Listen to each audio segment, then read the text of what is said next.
In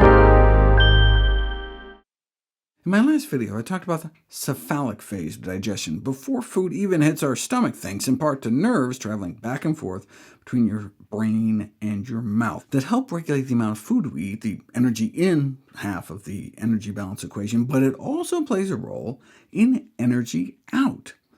The cephalic phase response plays a role in what's called diet-induced thermogenesis, the calories your body burns just to process the food you eat.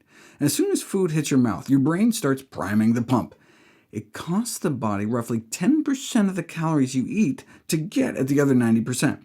So that could add up to hundreds of calories a day, and about half of those calories are all due to contact between food and the inside of your mouth. We know this because if people are tube-fed, diet-induced thermogenesis gets cut in half, or even more.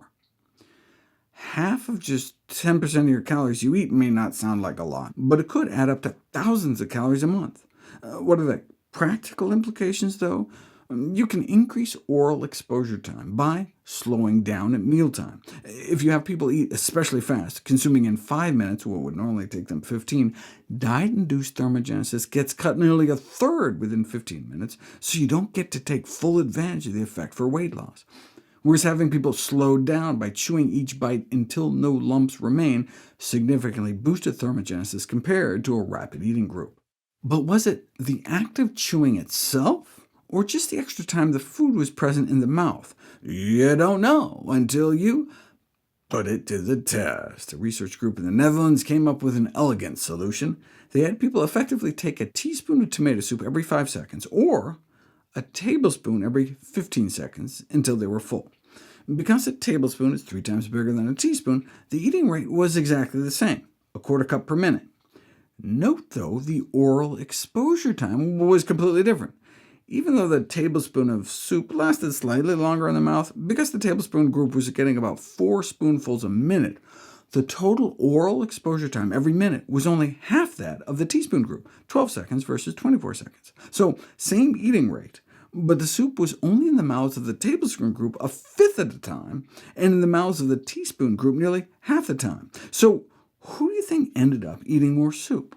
If chewing was the critical factor, then both groups would presumably eat the same amount of soup, or creamy tomato in this case, since there was no chewing in either group.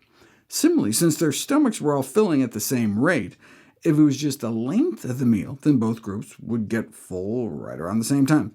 But if instead it was all the amount of time food is physically in your mouth, then the teaspoon group would get full faster and end up eating significantly less, and that's exactly what happened. The teaspoon group had enough after about 4 minutes, but the tablespoon group ate closer to 6 minutes, ending up consuming a third more soup. It makes sense that taking larger bites and sips would lead to greater consumption because you're simply eating faster, but this line of research suggests it's more than that.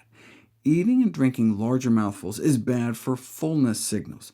Thanks to the cephalic phase response, your brain gets more food in residence signals from your mouth. So taking smaller bites and drinking thicker smoothies through a narrower straw may help you feel fuller faster.